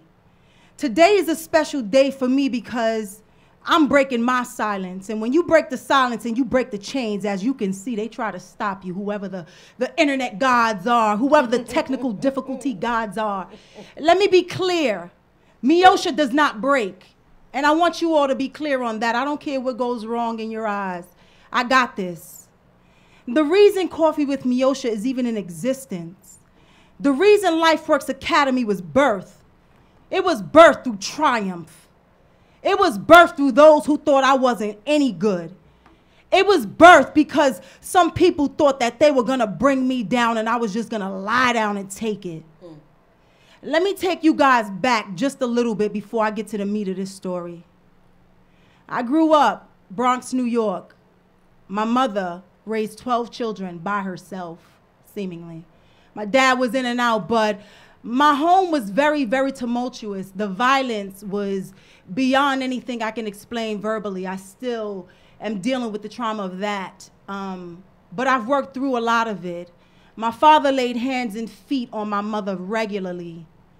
I remember one time I had enough. I had enough, y'all. So I was 12 years old, and this was the very first time I challenged myself to believe in the God that lived within me. Amen. My dad, as usual, was beating up on my mother, and I heard her screaming. I had enough, Miss Divina. That was the day everything changed for me. I made the decision that my dad had put his hands on my mother in front of me for the last time. So I went up to him and I attacked him proudly. I wouldn't change it for the world.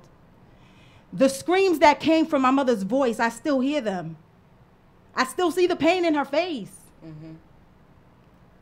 And it was up to me, her 12-year-old daughter, to stand up. And that was a really big task, y'all. But I did it. And when I stood up to my father, even when he raised his hand to me to strike back, I knew he wasn't trying to hurt me, but he was trying to let me know I'm dad. No, sir, you are not king in my eyes right now. So I'm going to defy you, and I'm going to make sure I protect my mom. And I did.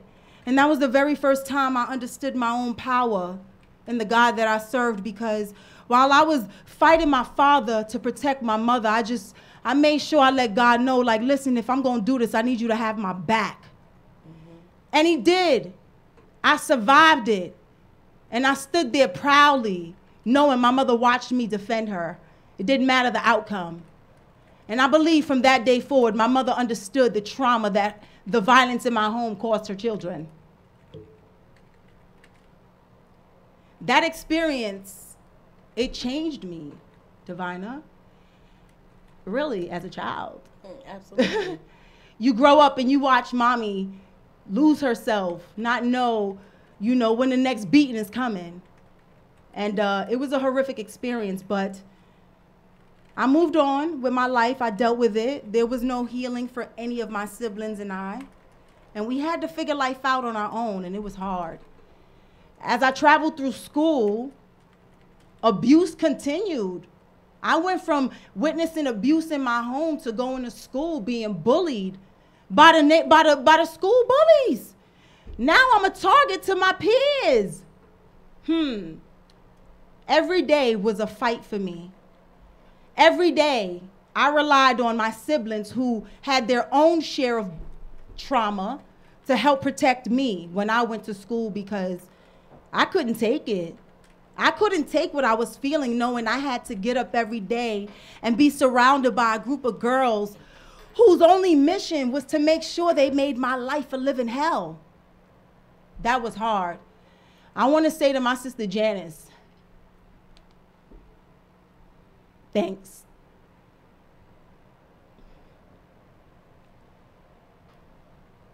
I got this, y'all. Yes, you do. Now, bullying in school was hard, y'all. And it didn't stop there. Not only was I bullied in school as a child, I became an adult who other adults thought they could bully. 5 years ago, my life really changed. In 2013, I gave up my career as a New York City Department of Education teacher. I resigned forcibly because my former principal, Rosie Cifuentes Rosado, decided she was God. April 2013. Rosie confronted me and asked me if I had my tenure binder complete. I said no, I didn't. She asked me why. I told her the truth. I didn't get any help. Rosie didn't like that. Now I'm gonna back it up, guys. 2012, I was supposed to receive my tenure. That never happened. Only you guys can ask Rosie why, because according to my document, she didn't do her job. And she didn't evaluate me on time to discern my effectiveness as a teacher. Because she was late with her paperwork, she didn't do what she had to do on my behalf. Hello. So my tenure was extended for another year without any justification. Step 1, 2013, she put me in a classroom with 3 separate grades, 6th, 7th, and 8th. She gave me students who couldn't even read. Can you hear me all right? She gave me students who had physical disabilities that I was responsible for. She gave me students with IEPs to make sure, because that was my specialty, and she did it without any support. I didn't even complain. I said, let me get those kids and let me change their lives. That's right. No questions asked. So from the beginning of the school year, from 2013 until April, I bust my ass with those kids. I asked you for help, Rosie. You know I did. I put it in an email. You never provided me with one form of assistance, and I did everything in my power to stay afloat. But in April of 2013, when my binder was due, I told her I wasn't ready because I made a choice. It was either me or those kids, that binder or those kids. My 2012 tenure should have been in effect. But since you extended it a year, you put me in a position to fail again. Absolutely. You tried it, Rosie. So when I told you my tenure binder wasn't ready because you didn't help me, you got mad. You felt challenged. My. And your anger and your wrath spewed all over the building and further. You came for me. You came for me, Rosie. Rosie Cifuentes Rosado of PSMS 194 in the Bronx, New York. New York City Department of Education, public school principal. You came for me in ways I never expected. You asked me when will my binder be done. I told you I didn't know. You started popping up in my classroom. Not once did you come to my classroom prior to that to even evaluate me. But the moment I challenged you because of what you didn't do on my behalf as a teacher who did ask you for help, you felt threatened by me and you came to my class unannounced. Then you started nitpicking, looking for petty little things. You started nitpicking. That's your trail. As a result, you didn't work alone. You then chose to include staff members in your harassment toward me. You decided to turn my students against me. You decided, Rosie Cifuentes Rosado of PSMS 194 in the Bronx, public school principal, you decided to get staff involved too. You turned everybody against me. My God. Divina, for 2 months, I went through the worst hell of my life. All I could think about was the abuse and the trauma I experienced prior. This woman sent people for me in ways that I couldn't even believe. Let me tell you how bad it got. I was in her office 1 to 2 times a week, faithfully. I was being embarrassed constantly. I had a letter in my file almost every week, toward the end of the school year, mind you. This woman decided to have my students write fake statements against me because of the abuse she incurred on me.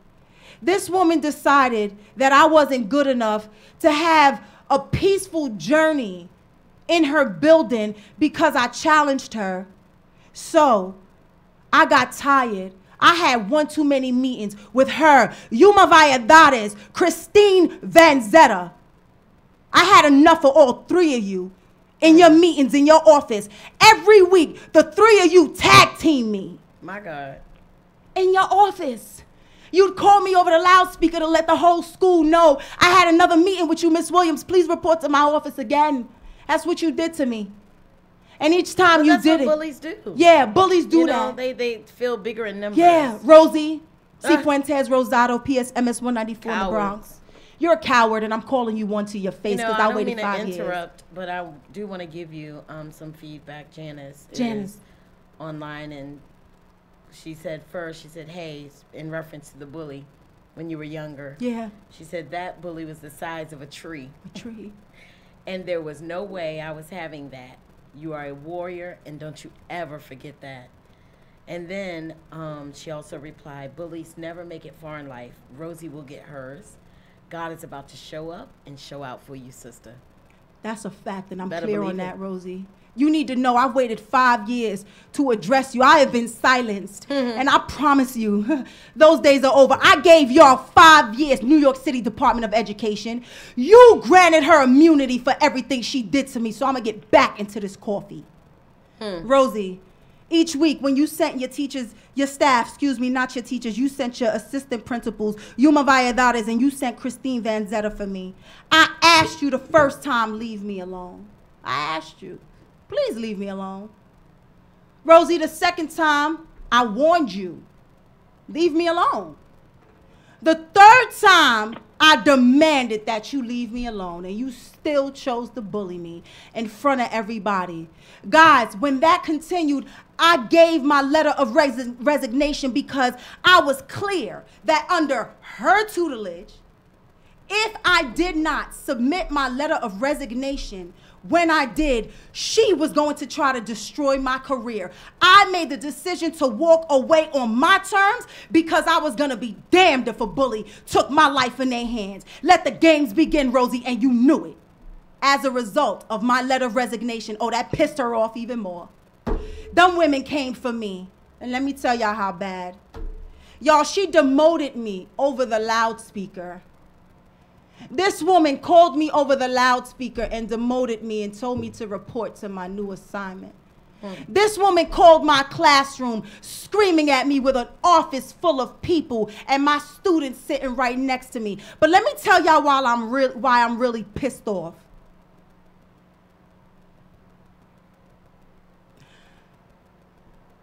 I just got a message that I'm not on air. So if anybody can hear me, let me know, because I think I'm online. I believe you are on I believe air. I'm online. So if your any, sister just commented, Kenya. let her know. She said, bullies come in all shapes and sizes and professions.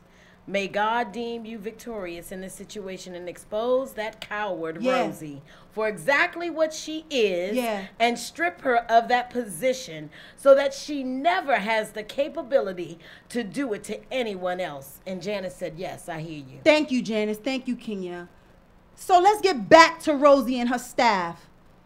This woman, like I said, demoted me over the loudspeaker. This woman had an office full of people screaming at me, telling me to come report to your new assignment after I just left her office. You wanted to continue to humiliate me. And then when I demanded over the phone, don't you dare raise your voice at me. You then had my students write fake statements against me saying that I cursed. Oh yeah, I did say a curse word as I walked out that room. After I had enough, I surely did. I will never deny that. You will not continue to bully me. Because the worst part of my experience wasn't even what she did to me. It was horrible. But the worst part was watching my students watch me get bullied after I taught them never to bully others and never to allow anyone to bully you. She did what she did because she wanted to break me in front of my students. And every day I watched them get weaker and weaker and weaker, watching me almost lose the fight. But I never gave up. But here's the kicker, y'all. It didn't even stop there.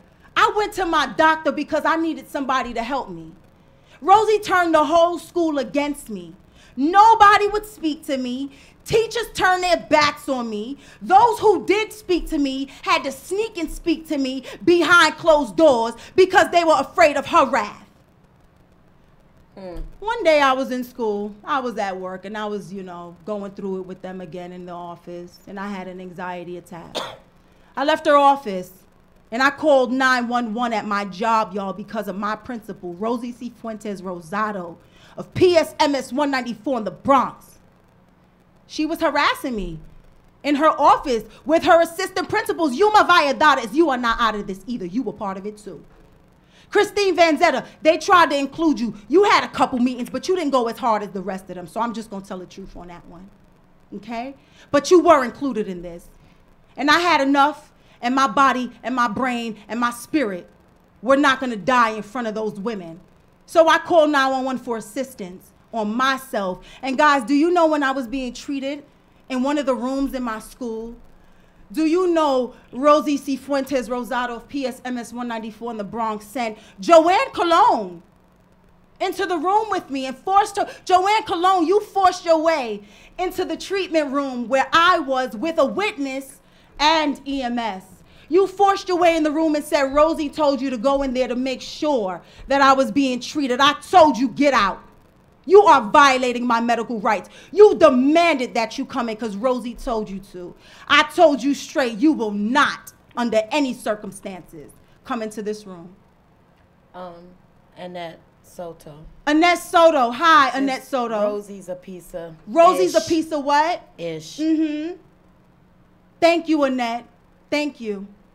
Rosie, after you sent Joanne in there, I told Joanne, get the hell out. I went, got my medical treatment. Then I came back, guys. I came back to work a couple days later.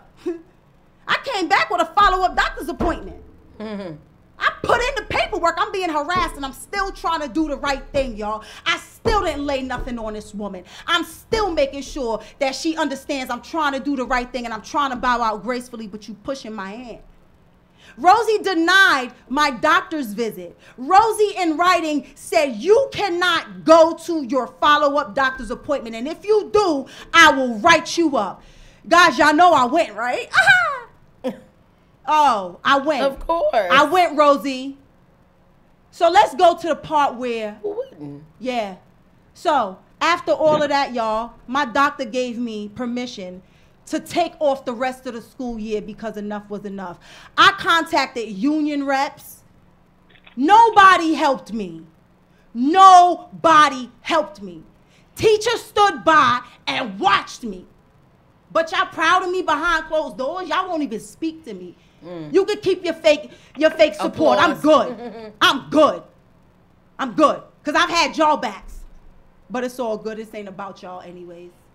So when my doctor gave me permission to take the rest of the year off, Rosie really didn't like that. She was real angry because she thought I was going to suffer in her abuse.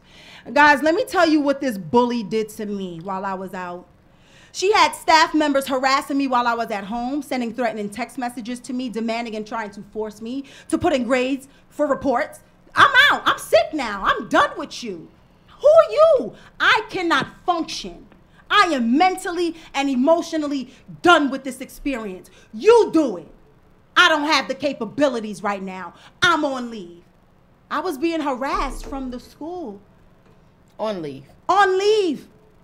Then I came to discover while I was out, she took all my belongings out of my classroom, had staff members drag them to her office and put my name on them in front of her door so everybody could see me, see the embarrassment of what she had done to me. She took all my belongings, and then when I returned at the end of the year, this woman called school safety on me when I tried to go back to my class to get the rest of my belongings. She tried to get me arrested in my job in front of my kids.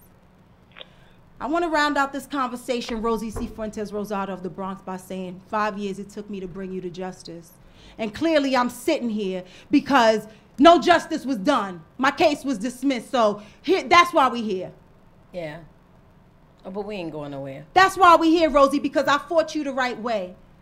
I provided everybody with the right proof against you, Rosie. You know I got facts. Here's where you really messed up. Guys, this woman went so far. While I was out on leave, Rosie decided that she was going to send school staff. Joanne Colon, you were one of them, and I'm calling your name out because you violated my medical rights. She sent her staff to my doctor's office without my knowledge, consent, or the legal right.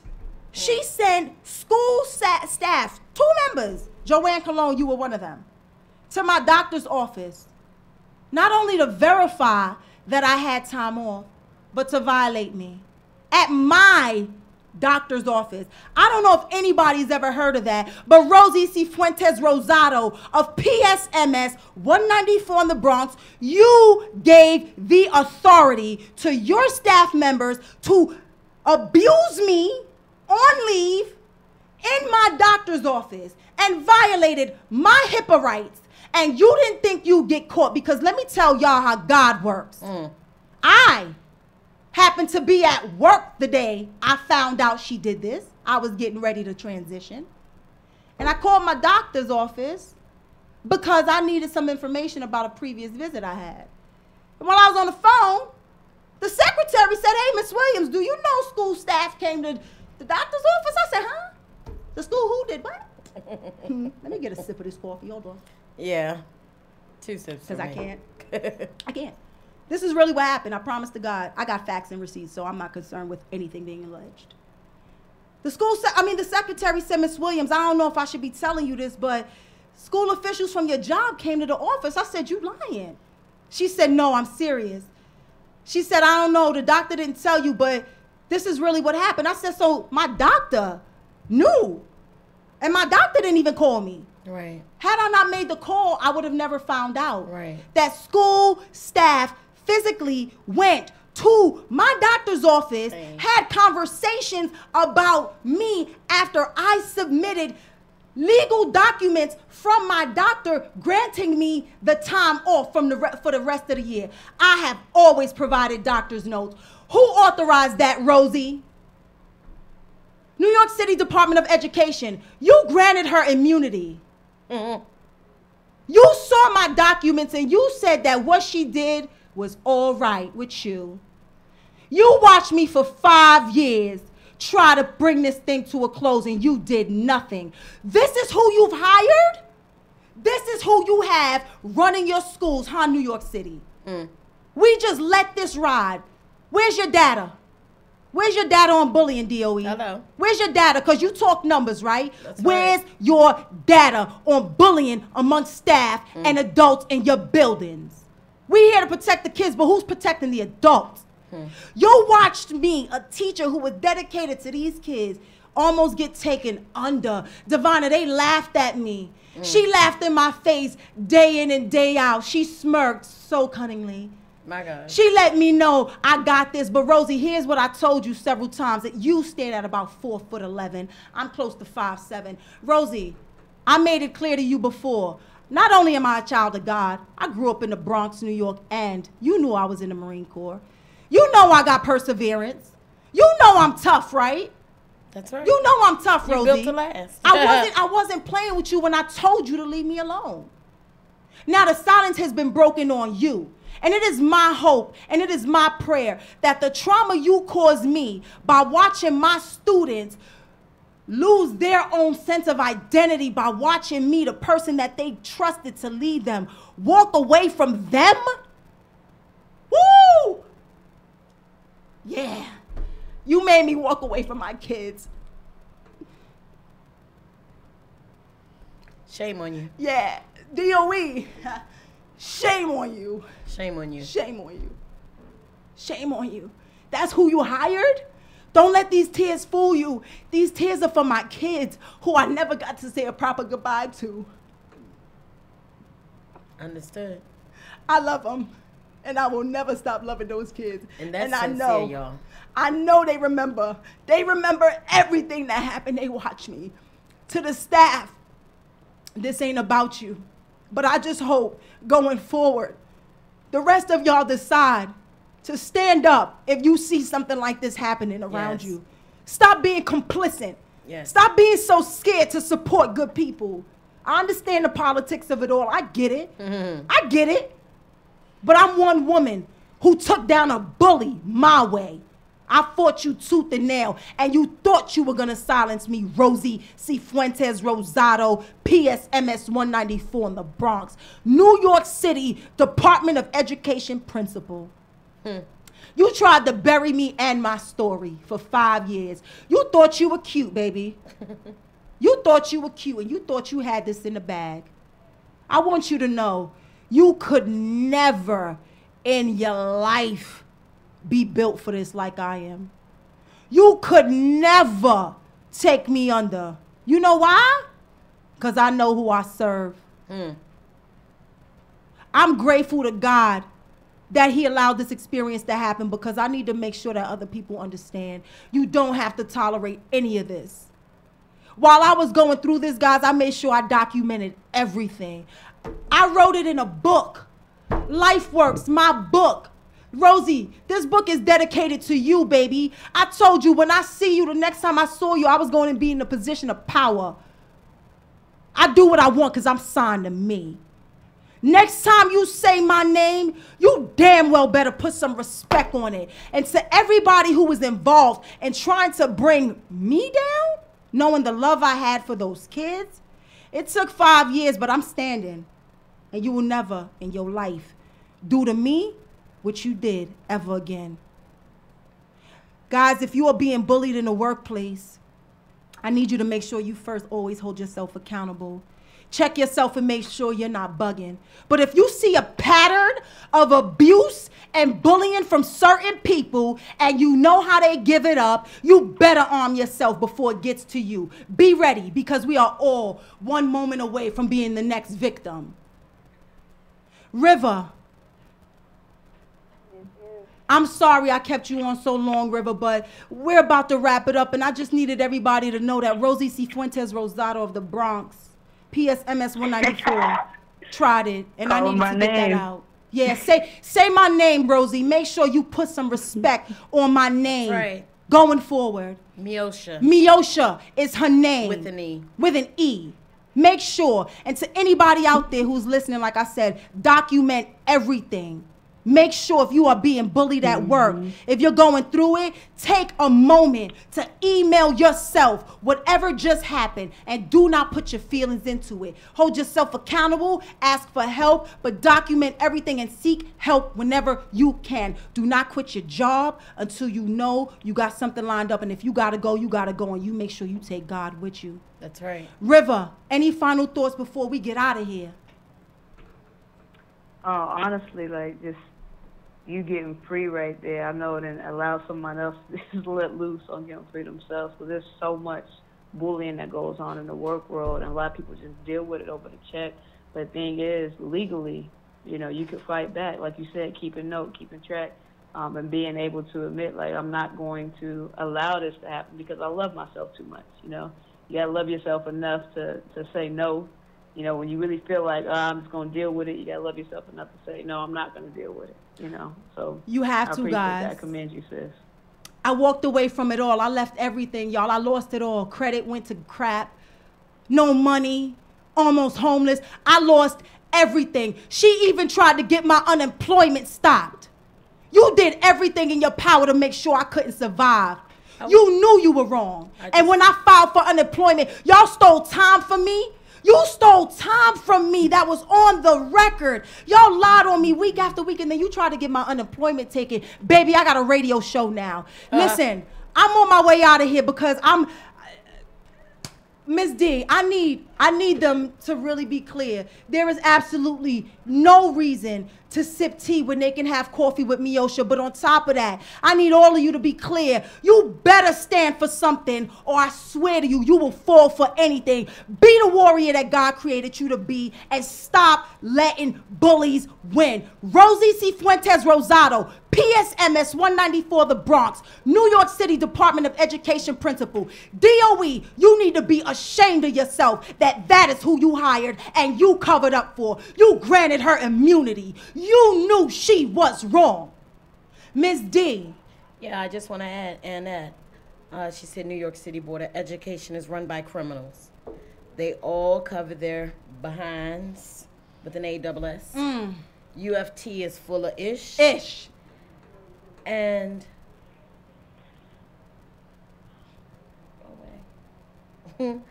they milk the system for hundreds of thousands of dollars. Don't you worry, Annette. Don't you worry. Next time y'all say my name, make sure y'all say it right. Ms. D, take him out of here because I'm tired. Thank you guys for tuning in to Coffee with Meosha. I love y'all. Thank you, Kendrick. Thank for all you. your help.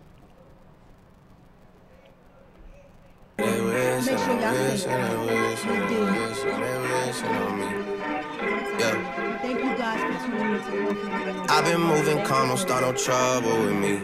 Trying to keep it peaceful is a struggle for me. Don't pull up at 6 a.m. to cuddle with me. You know how I like it when you loving on me. I don't wanna die for them to miss me. Yes, I see the things that they wishing on me. Hope I got some brothers that outlive me. They gon' tell the story, shit was different with me. God's plan, God's plan. I hold back, sometimes I won't, yeah. I feel good, sometimes I don't, hey, no.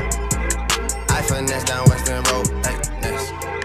Might go down to G.O.D., yeah, wait. I go hard on Southside G, yeah, wait. I make sure that Northside E. And still, bad things. It's a lot of bad things that they wish and they wish and they wish and they wish and they wishing on me.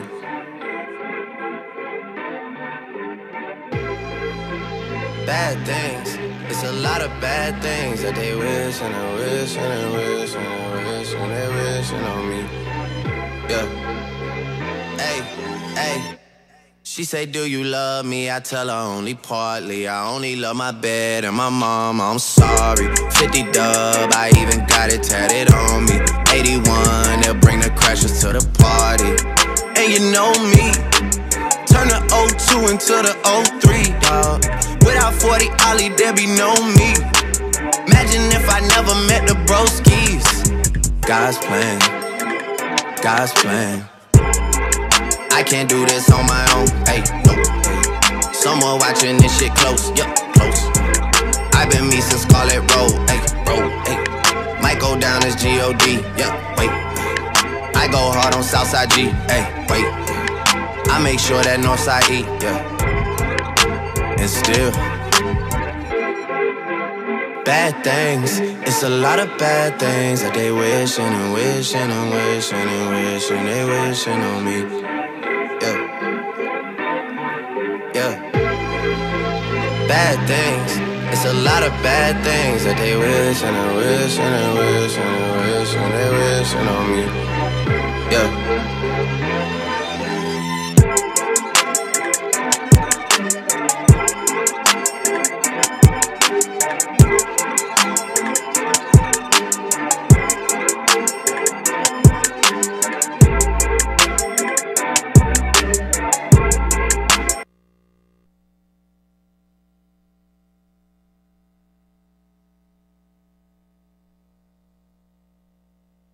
I walk like this, cause I can back it up. I walk like this, cause I can back it up. I talk like this, cause I can back it up. I can back it up. I can back it up. I walk like this, cause I can back it up.